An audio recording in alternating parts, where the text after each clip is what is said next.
We're back, everybody. What's going on? I'm in the Salt Strong Reel Room today, and in this video, we're going to talk about the 3 most important things to look for in any big game spinning reel. Now, we're going to have some honorable mentions. There's things that are important to consider with any spinning reel purchase, but I think that these are the 3 most important things to think about when you're trying to find that just right-sized reel for tarpon, for gag grouper, for red snapper. Guys, we're in June right now. All these species are out and open season, so I know a lot of you guys are trying to get your gear together, and we're going to dive into what those 3 things are here in this video. So I want to start by saying I'm an avid believer that if you have 2, you have 1, and if you have 1, you have none. So I actually had my tarpon setups in the car with me today, and I kind of want to talk to you about overall sizing of reels. So this is a BG MQ 6000. I've actually upgraded with that fancy Gomex's handle, but I think the stock handle works well. And for me, and for this particular type of fishing, you know, tarpon fishing, whether I'm out of the kayak or I'm in a boat, I do think that a 6,000 size reel is about the bare minimum that you should look to have.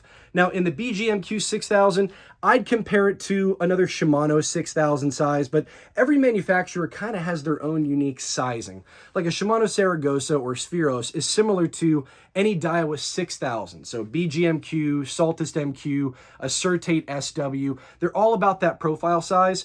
And the first thing that I think you guys need to consider when it comes to looking at finding the right size big game spinning reel is line capacity. It's not so much the overall size of the reel itself, it's your line capacity. And for me, I think that a good standard to go by is about 300 yards of 30-pound braid. Now, you can go a little bit higher, 40 or 50-pound braid, depending on, you know, for me, I think the things you're considering are that line-to-line connection. Like if you're using an excess of 80 to 100-pound leader, you can FG knot with a 30-pound braid well, but it's going to be a little bit easier if you have bigger braid to a bigger leader. But you don't necessarily need it.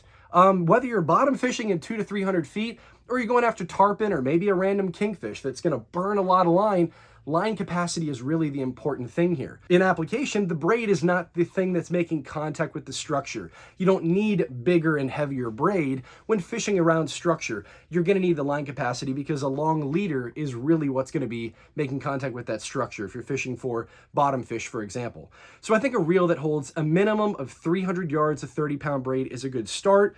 That's why I liked the BG MQ 6000. This reel comes in under 20 ounces, holds just that amount of line.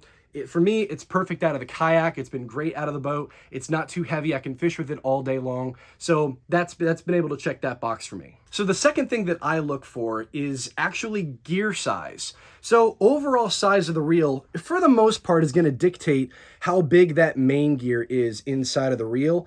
Generally speaking, bigger reels are going to have a bigger main gear, you know, in relation. But that's not always the case. Something that's really cool about these MQ series reels by Daiwa is that main gear that they pack inside each reel of each size, whether it's a 6,000, an 8,000, or a 10,000, is significantly bigger than competitors' main gear sizes by a 20 or 30% margin.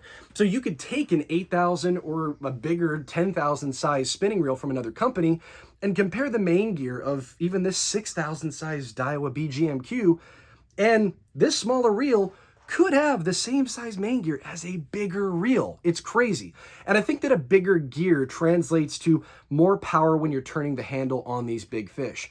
Bigger physical gears and pinion gears and how everything aligns is going to be where you draw a lot of that power from.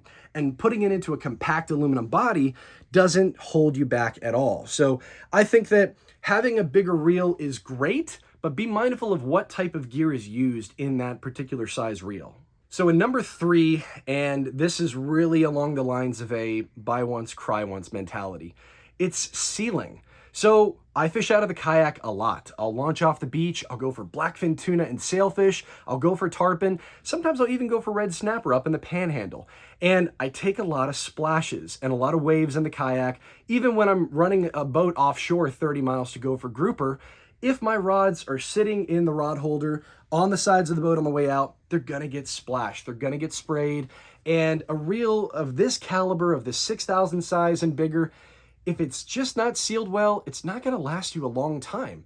And you want to know that what you invest in is something that's going to be with you for 1, 2, 3 years and beyond with very little maintenance. So I'm a big proponent of whatever size reel you go with. If you're going to jump up into this bigger caliber of reels, 6,000 and bigger, if you're going for tarpon, grouper, snapper, any big game fish, make sure that you have a reel that's sealed well. And it isn't just chemical sealing. It's great that some Daiwa reels have mag seal. Some companies use a hydrophobic coating in their anti-reverse to keep water out of that anti-reverse feature that's inside. This particular reel, the Daiwa BG MQ, doesn't have an instant anti-reverse feature, so you don't have that potential entry point for water to get in there. But I'm talking more so about physical sealing. What physical seals are in the reel that you're looking to purchase? Where are they located? Even more so, at the handle entry point, at the top of the drag stack, protecting the anti-reverse. There's 9 seals included in the BG MQ and any of the other MQ products by Daiwa. And some other companies make great sealed products. I'm just saying, do your research and make sure that whatever you're going to purchase is appropriately suited for whatever you plan on targeting. Okay, and I do want to end this video by kind of having some honorable mentions, because I think there's some things that people are going to think about when they're trying to buy a big game spinning reel. The first of which is drag. These reels nowadays, whether it's a Daiwa, Shimano, or a Penn, they have an excess of 25 to 30 pounds of drag. That's great, but let's be honest, you're probably only going to be putting out maybe 50% of that capacity in the majority of these fights. Even if you're fishing for guy grouper and you want to take out a spinning reel, an 8,000 or a 10,000 size, 15 pounds of pressure is a lot of pressure on a rod and a reel. You guys should really hook it up to a scale and check it yourself, but it's more than you need. So I think that the industry standard for these 6,000 size reels and bigger, the drag capacity is in excess of 25 pounds, and that's more than you're ever going to need. So I didn't think it was worth mentioning in this video. And the other thing to point out is gear ratio, or inches per turn. And I think that that is important to consider. I wouldn't consider it the top 3, but it was worth mentioning. A lower gear ratio reel will have a little more torque than a higher gear ratio. And I've seen and heard of, from questions from our members about wanting the high speed reel for big game fishing.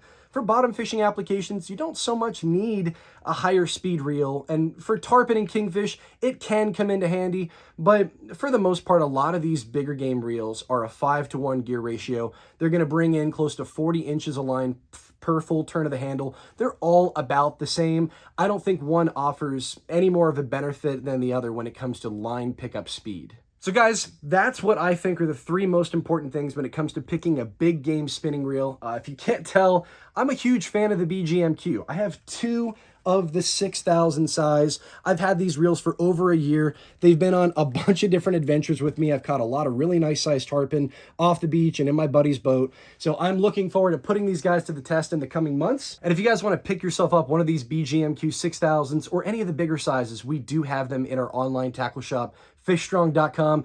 They're going to go fast, guys. We're in the heat of summer right now. We just want to let you guys know they're going to be there now, but might not be there forever. If you guys have any questions about this particular spinning reel, or if you guys are looking for another big game spinning reel for your adventures, leave a comment down below. We'd love to hear from you. And we'll see you guys on the water soon. If you're new to Salt Strong, just know we're the best inshore fishing club that teaches you how to catch more redfish, sea trout, snook, and flounder. You save a ton of money on your tackle, and you meet a lot of awesome new fishing friends. So to learn more, head over to saltstrong.com, and we will see you in the Insider family soon.